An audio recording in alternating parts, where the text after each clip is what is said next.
What makes a champion and what are the Orlando Magic missing? I asked Horace Grant those questions today on a special Locked On Magic.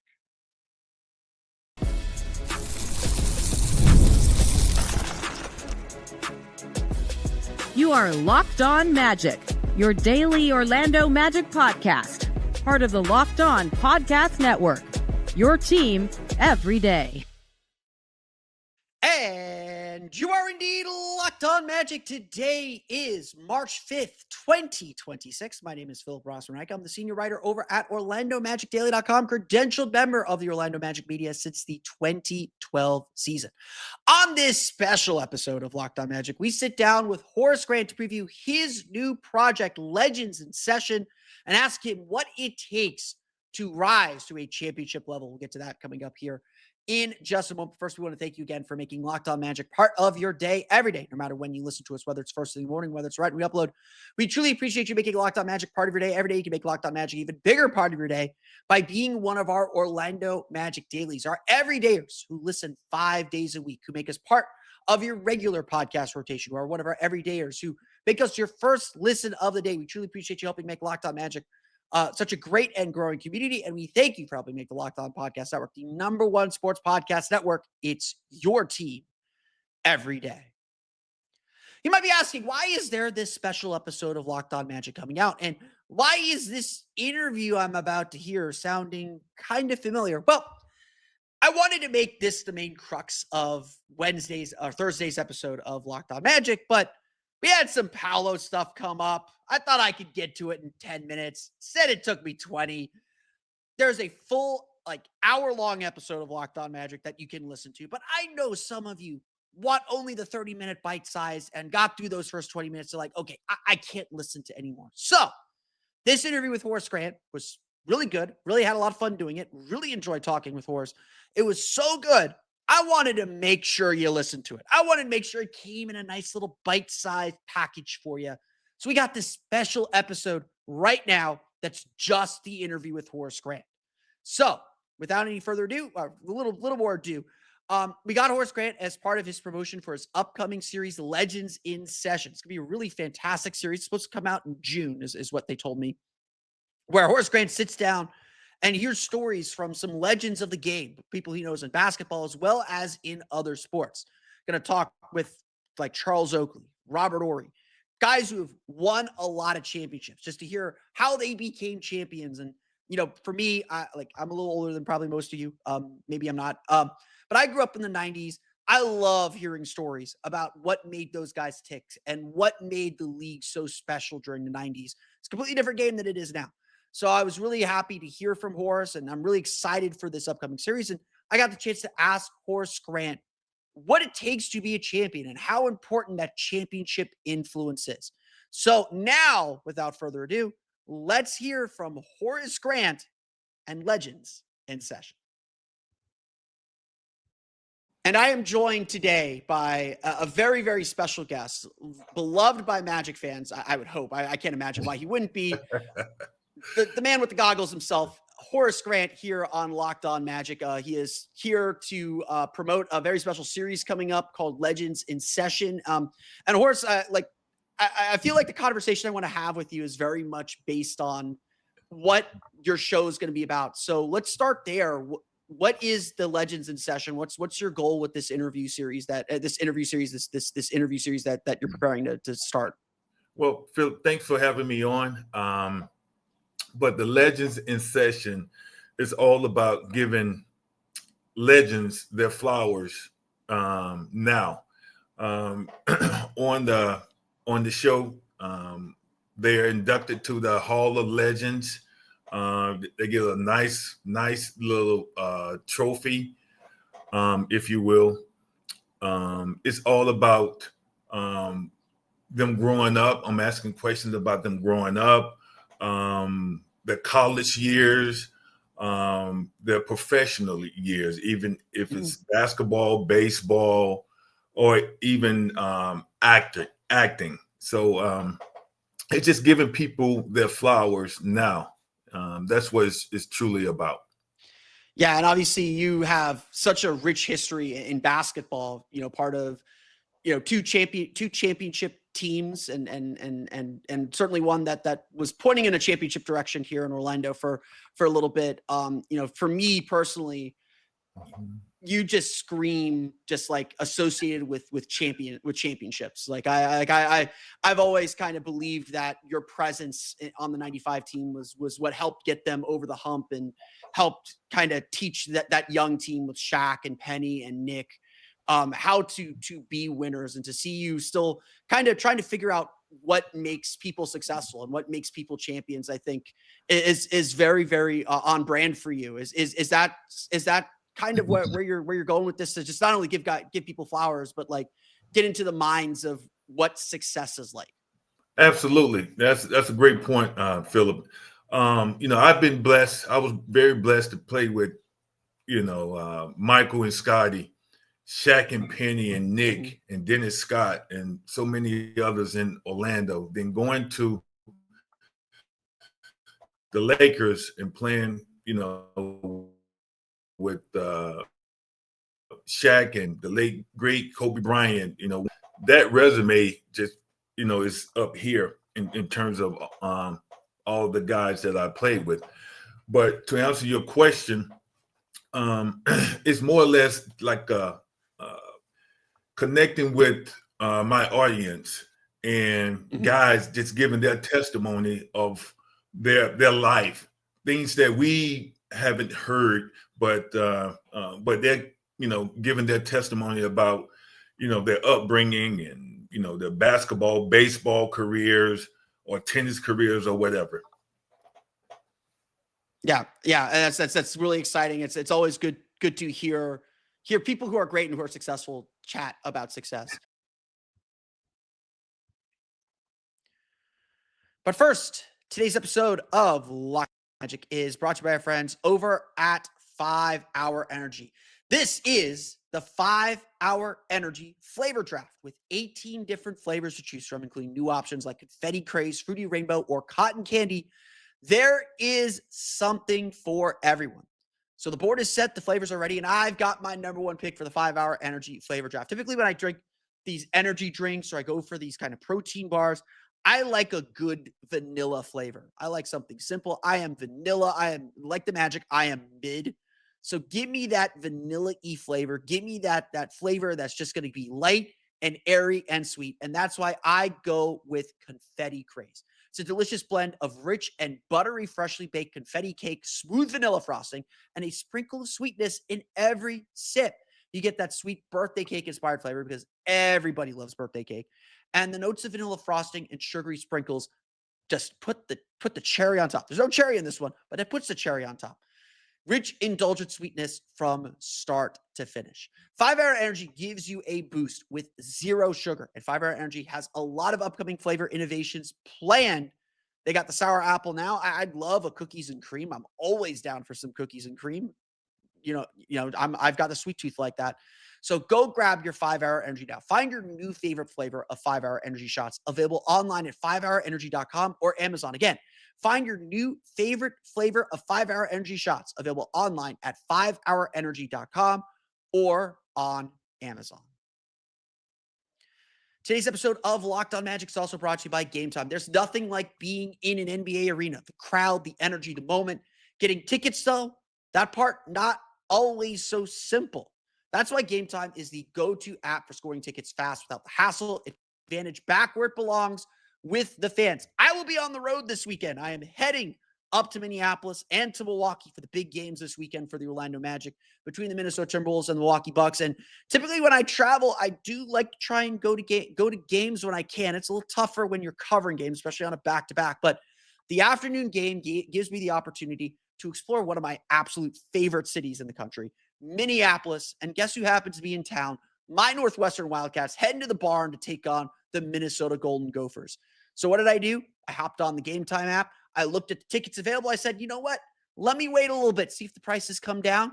About a month later, bought my ticket last week to go see the Wildcats play Minnesota. Paid about $60 to sit 6 rows right behind the Northwestern bench, when just a month ago it was $60 to sit in the upper deck. I cannot recommend Game Time enough to get you tickets for wherever you're going to go to see whatever event, basketball, sports, concerts, whatever. You can find the ticket on Game Time. It's absolutely a great buy. So take the guesswork out of buying tickets with Game Time. Download the Game Time app, create an account, and use code LOCKEDON for $20 off your first purchase. That's code LOCKEDON, LOCKEDON, for $20 off. Download the Game Time app today. And remember, it's gametime.co, not .com. Obviously, you have a special place in Orlando Magic history, one of the first big free agents to come to Orlando. And like I mentioned, I think a really key factor, obviously, like Shaq and Penny and Nick and Dennis, that was a really talented team. They made the playoffs for the first time in 1984.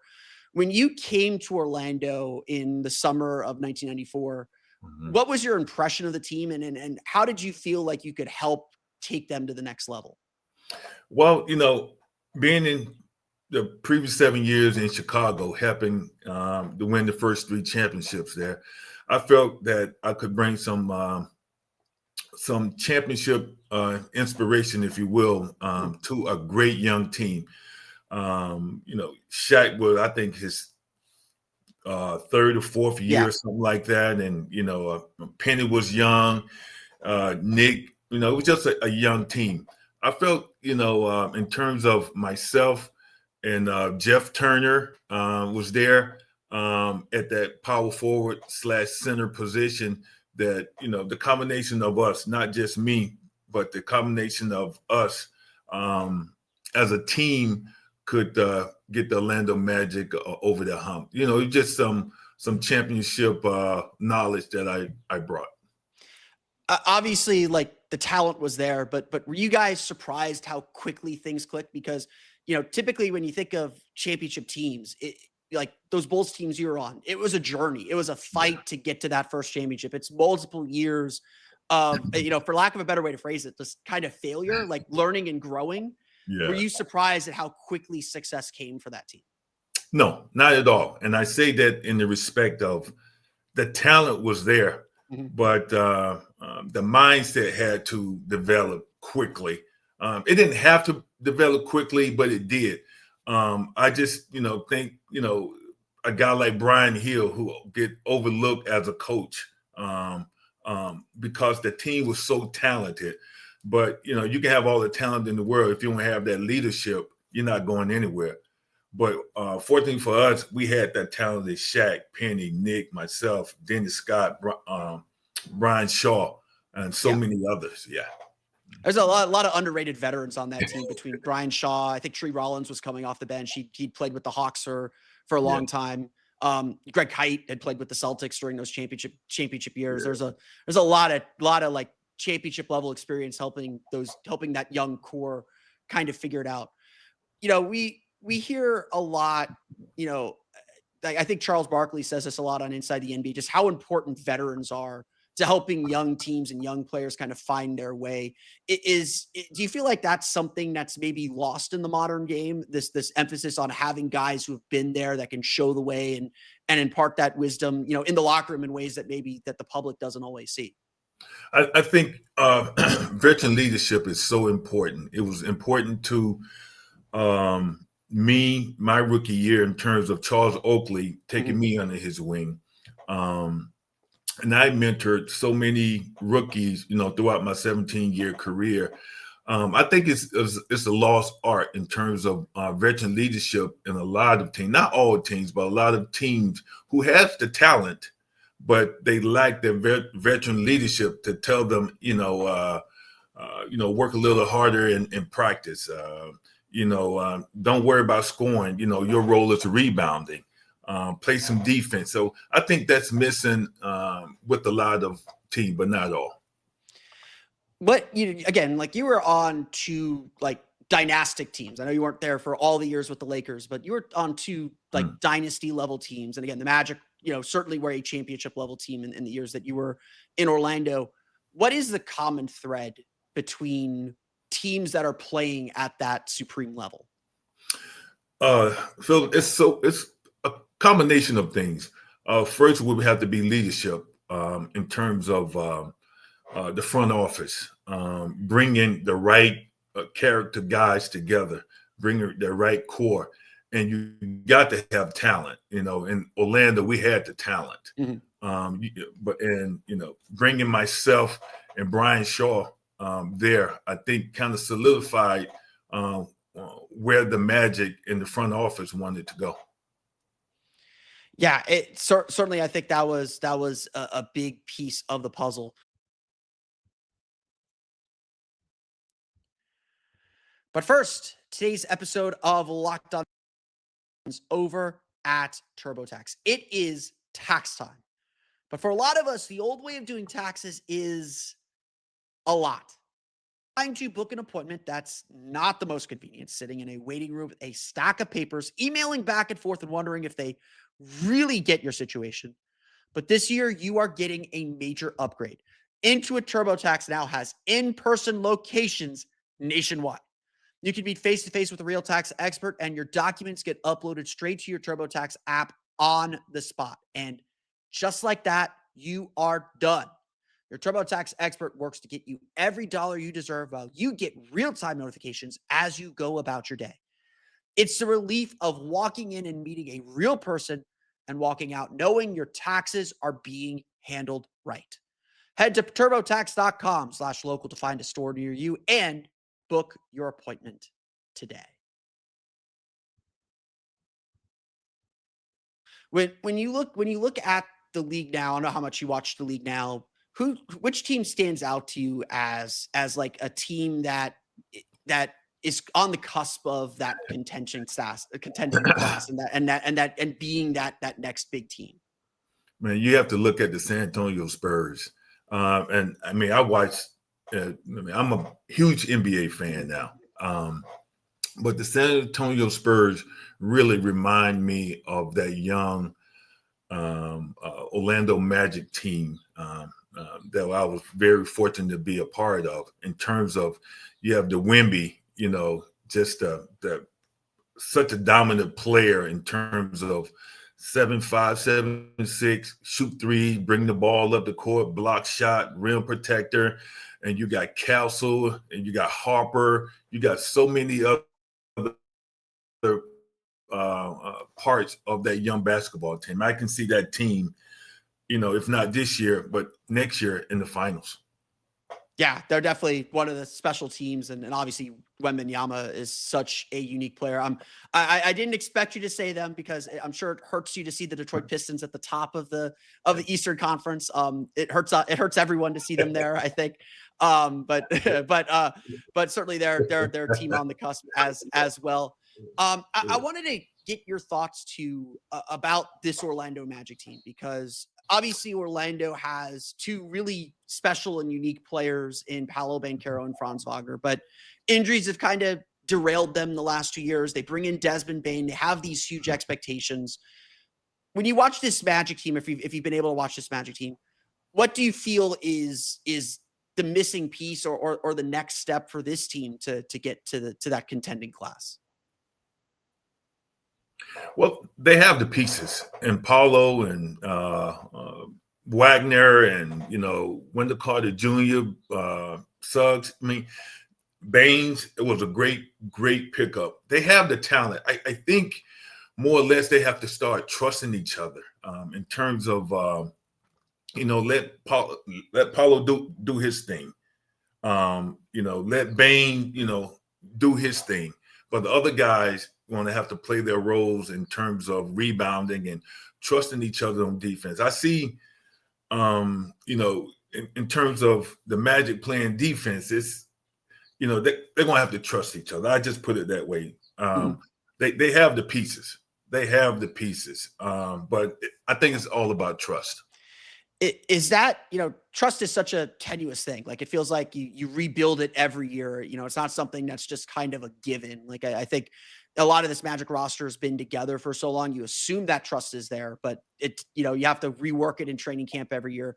It is for a lot of talented teams, is that trust and maybe even that belief the big difference maker between a team that is, meeting their expectations and competing for a championship, or kind of still figuring themselves out and finding their way in the league?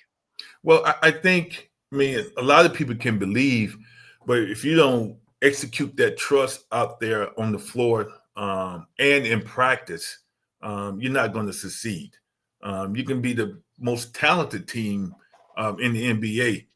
If you don't have that trust with your teammates, that, if you go for that steal, I know, Wendell Carter got my back. And if Wendell Carter Jr. Goes for a steal, I know that somebody back there got my back. So I think the combination of that, if they can bring that into fruition, I think they'll be okay. Yeah, and again, like I think it's I think something else too is I do think people forget. We live in a society where everything's instantaneous, and and I'd always say, like, when you get good in this league, you get good really quick. Just like when you get bad, you go bad real quick. I mean, things happen so fast in the NBA. It feels like. I do think people forget that it's a journey. Like, it's like winning a like the '95 Magic were kind of spoiled this young fan base a little bit because it happened so quickly to get a player like Shaq and to be in the finals, 6 years into the franchise's history. It's usually a multi-year journey. Obviously it was a different era back in the late 80s and early 90s when you won your first championship, but how much is that level of patience necessary, or how much is that level of determination necessary to get over that hump and win? I think the fans in Orlando and Orlando fans around the world have to be a little patient. I mean, you had injuries, you had new players coming in, a new coaching system was acclimated. So many things come into play. Like I said earlier, Philip, that the talent is there. I see it in Orlando. I think they just have to have some type of camaraderie with each other. And I just ask for the fans there, because I'm a fan, just be a little patient with these young men. Yeah. And again, like I say this all the time, Paolo's 23, like Franz is 24. They are very, very young. It's crazy to think how young they still are, even though they've been in the league for coming on 4 or 5 years now. Horace, I want to get you out on this. What, we talked a little about Legends in Session and what to expect. The first season is on its way. Who can fans expect to hear from, and what insights can they expect to hear from you and your interview subjects? Well, we're looking to drop the whole series in June. Okay. But, I've already had Charles Oakley. My brother Harvey is very interesting. He's my twin. Vernon Maxwell, Bill Cartwright, even Phil Jackson came on my show. So, okay. And now I'm going to have Robert Horry and just so many other guys. Just, giving my audience something they want to hear about their lives. It sounds like an incredible show. I love personally, like I grew up in the 90s. I love hearing the stories from all those guys and reminiscing about those games. It's been nice having the NBC nostalgia going on, but I really love hearing the stories directly from the players who live them. And I can't think of a better guy to bring that out than you, Horace. I appreciate you coming on the show, and I appreciate you sharing your insight, and looking forward to seeing the show drop in June. Thank you very much for having me, Philip. Take care. Thank you. I want to thank Horace Grant once again for hopping on the show and giving us a little taste of what to expect from Legends in Session, giving his perspective on the league now, on the Orlando Magic now, on his time with the Magic and his time in the league. Always great to hear from Horace, one of the absolute Magic legends, one of the best Magic people that are out there. Be sure to check out Legends in Session. Again, it's going to be coming out in June. I'll try and point you to when that comes out, because I'm personally very excited for this series as well. So keep an eye out for that. Again, that's Legends in Session with Horace Grant. But that's going to do it for me today. I want to thank you all again for listening to today's episode of Locked On Magic, or this special episode of Locked On Magic. You can find us wherever you download podcasts, on Apple Podcasts, Stitcher, TuneIn, iTunes, Apple Podcasts, Stitcher, TuneIn, Himalaya, Google, Spotify, all of the places you download podcasts to your podcast-enabled device. You can find us as well on YouTube. Just search for Locked On Magic. For the latest on the Orlando Magic, be sure to check out OrlandoMagicDaily.com. You can find us on Twitter at OMagicDaily. And for even more Orlando Magic content, be sure to check out our Patreon, check out my Patreon page, the Orlando Magic Hub, at patreon.com/Orlando Magic Hub. You can also check out our Everydayer Club, get access to the ad-free audio feed of this podcast, as well as access to the Locked On Discord server. You can find that at lockedonmagic.supercast.com. Again, that's lockedonmagic.supercast.com. As always, thank you for your support. Now that you're done listening to us, if you're on video, we're going to send you over to the first ever 24/7 National NBA YouTube channel. On audio, make sure you make your second listen NBA game night on Locked On NBA. Appreciate everyone for listening to this interview. Glad we were able to cut this out and give it to you individually in case you missed it on our episode today. But that's going to do it for me today. We'll be back again tomorrow to chat about the Magic's game against the Dallas Mavericks. Until then, for Orlando Magic Daily and Locked On Magic, this has been Philip Rossman-Reich. We'll see you all again next time for another episode of Locked On Magic.